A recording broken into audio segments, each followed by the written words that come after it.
జై శ్రీరామ్. స్వధర్మే నిధనం శ్రేయ పరధర్మో భయావహ. అరుణకిరణాల ఛానల్కి స్వాగతం.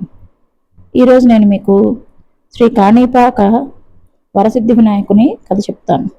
పూర్వం విహారపురి అనే గ్రామంలో ధర్మాచరణ పరాయణులైన ముగ్గురు సోదరులు ఉండేవారు.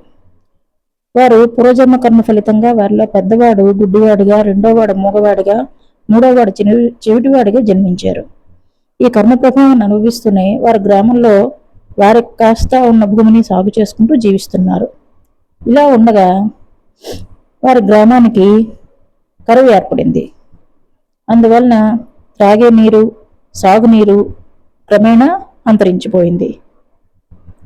ఈ సోదరుల ముగ్గురికి ఉన్న పొలంలో కూడా బావిలో నీరు అడుగంటుతోంది. ఆ బావి కూడా ఎండిపోతే వారికున్న కొద్దిపాటి భూమి బీడుగా వదిలేయాలి. అలాంటి పరిస్థితుల్లో అన్నదమ్ముల ముగ్గురు కూడా సమావేశమయ్యారు. వారిలో పెద్దవాడైన అంధుడు, సోదరులారా, ఈ ప్రాంతమంతా కరువుతో విలవిల్లాడుతుంది. ఇక్కడ మనం జీవించాలంటే కష్టంగా మారుతోంది. మన ముగ్గురం కర్మఫలితం కొద్దీ వికలాంగులం. మనం ఏం చేయాలన్నా ఒకరిపై ఒకరు ఆధారపడక తప్పదు. ఈ గ్రామాన్ని వదిలి దూరంగా వెళ్ళిపోదామా, లేక ధైర్యంగా ఇక్కడే ఉండి పరిస్థితులను ఎదుర్కొందామా అని అడిగాడు. అందరి ముక్కవిలకలను బట్టి, సైకిల్ని బట్టి చెబుతున్న విషయం అర్థం చేసుకున్న చెవిటివాడు, అన్నయ్య, మీరు చెబుతున్నది నాకు అర్థమైంది. మన పూర్వ పాప ఫలితంగా ఈ వికలాంగ జీవితాన్ని అనుభవిస్తున్నాం. మన దుర్భర జీవితాల్లో ఈ కరువు కాటగా లేపాటివి. మనకు కొత్తగా వచ్చే కష్టం ఒకటే, తిండి దొరకదు, అంతే కదా. నారు పోసిన వాడే నీరు పోయక మానడని మీరే చెప్పారు. ఆయన గ్రామాన్ని వదిలి ఎక్కడికి వెళ్ళగలం? ఏం చేసి బతకగలం? పరమేశ్వరుడిపై భారం వేసి ఇక్కడే ఉండి మన భూమిని సాగు చేసుకుందాం.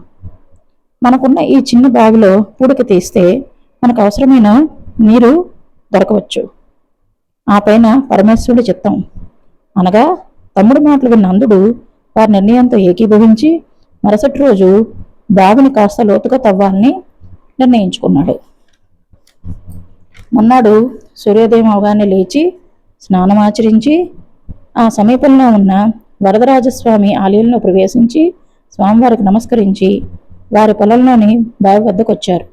వికలాంగులైన ఆ ముగ్గురు సోదరులు ఒక్కసారి పరమేశ్వరుడికి నమస్కారం చేసి బావిని తవ్వడానికి ఉపక్రమించారు. గుడ్డివాడు యాతం తొక్కుతున్నాడు. చెవిటి మూగవాడు బావిలో దిగి పూడిక మట్టిని తవ్వి ఏతం బాణలో పోస్తే గుడ్డివాడు ఆ పూడికని ఏతం ద్వారా పైకి తీసి దూరంగా పోస్తున్నాడు. ఇట్లా కొంత సమయం గడిచింది. అలా వారు కొంతలో తవ్వగా బావిలో పెద్ద బండరాయి అడ్డుపడింది. దాన్ని పెకిలించడానికి మూగా చెవిటి వారి ఇరువురు కూడా విఫల ప్రయత్నం చేశారు. ఆ బండరాయిని తవ్వలేక, పెకిలించి బయట పారవేయలేక వారి నిస్సహాయతకు కోపంగా మారింది. వారిలో ఒకడు కోపాన్ని తట్టుకోలేక చేతిలో ఉన్న పారతో రాతిపై బలంగా కొట్టాడు. మనిషి తల పగిలితే ఎలాంటి శబ్దం వస్తుందో అలాంటి శబ్దం వచ్చింది. అక్కడ నిర్మలంగా ప్రకాశంగా ఉన్న ఆకాశం అకారణంగా ప్రళయ భీకరంగా ఉరిమింది. ఆ క్షణంలో పైనున్న గుడ్డివాడు శబ్దానికి భయపడి ఏం జరుగుతుందో చెప్పమంటూ తన తమ్ములకు కేకేశాడు. బావిలో ఉన్న చెవిటి మగవాళ్ళిద్దరూ ఈ సంగతులేమీ అంతుపట్టలేదు. వారు పారతో కొట్టిన ఆ బండని ఆశ్చర్యంగా చూస్తున్నారు. పారదెబ్బ పడిన చోటు నుంచి రక్తం కారుతోంది. ఆ రక్తాన్ని చూడగానే మూగవాడు భయంతో కెవ్వును కేక పెట్టాడు. వాని పక్కనే ఉన్న చెవిటివాడు ఆ కేకను వినగలిగాడు. చూస్తుండగా రక్తంతో కలిసిన నీటితో ఆ బావి నిండసాగింది. బావి నుండి వినిపిస్తున్న కేకలను భయపడి పట్టుతప్పి పైనున్న గుడ్డివాడు బావిలో పడ్డాడు. ఆ నీరు అతని శరీరం తాకగానే అతని అంధత్వం పోయింది. తమ అక్రమాలను తొలగిపోయాయన్న ఆనందంతో, ఆ రక్తాన్ని చూసిన భయంతో వారు ముగ్గురు కేకలు పెడుతూ గ్రామంలోనికి పరుగులు తీశారు. ఎదురుపడిన గ్రామస్తులకు వారు చూసిన వింతను తెలియచేసి వారిని కూడా వెంటబెట్టుకుని ఆ బావి వద్దకు వచ్చారు. అప్పటికే బావిడ పెద్దెక్కింది. కానీ సూర్యకిరణాల తీక్షణ తెలియకుండా మెల్లగా మబ్బులు కమ్ముకుంటున్నాయి. లోక కళ్యాణానికి ఆవిర్భవిస్తున్న పుణ్యమూర్తికి స్వాగతం పలకడానికి అన్నట్లు చల్లని గాలులు వీస్తున్నాయి. ఆ బావి వద్దకు చేరిన గ్రామస్తులు అక్కడ జరిగిన వింతను చూసి ఆ రాయి చుట్టూ ఉన్న మట్టిని పెగిలించి చూడగా ఆ బండరాయి విఘ్నేశ్వరుని తలలా తోచింది. స్పష్టంగా కనిపిస్తున్న గజవదనం, వక్రతుండం వారికి గోచరించాయి. ఆ విగ్రహానికి సాష్టాంగ దండ ప్రమాణాలు చేస్తూ శ్రీ వినాయక స్వామికి జై అంటూ జై జయధ్వానాలు చేశారు. ఆ ముగ్గురు సోదరులకు వక్రం పోవడానికి కారణమైన ఆ బండరాయి విఘ్నేశ్వర స్వరూపంగా గుర్తించగానే వారి ఆనందానికి అవధులు లేకుండా పోయింది. వెంటనే ఆ రూపాన్ని గంధ పుష్పాక్షతలతో అర్చించి ఉండ్రాళ్ళు పిండి వంటలతో నైవేద్యం పెట్టారు. అక్కడికి బండ్లతో కొబ్బరికాయలను తెచ్చి వాటిని నివేదన చేశారు. ఆ పగిలిన నారికేళాల నుంచి ప్రవహించిన జలం ఒక కాణి భూమిలో ప్రవేశించిందట.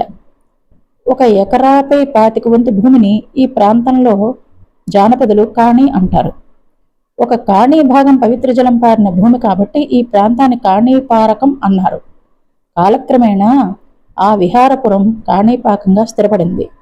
లోక కళ్యాణం కోసం గణపతి అక్కడ అవతరించగానే నెల 3 వానలతో పుష్కలమైన పంటలతో ఆ ప్రాంతం మరలా సుభిక్షమైనది. బావిలో పుట్టిన గణపతి విగ్రహం రోజురోజుకు పెరగసాగింది. ఈ వింత లీలలను విన్న ప్రజలు తండోపతండాలుగా స్వామివారిని దర్శించుకోసాగారు.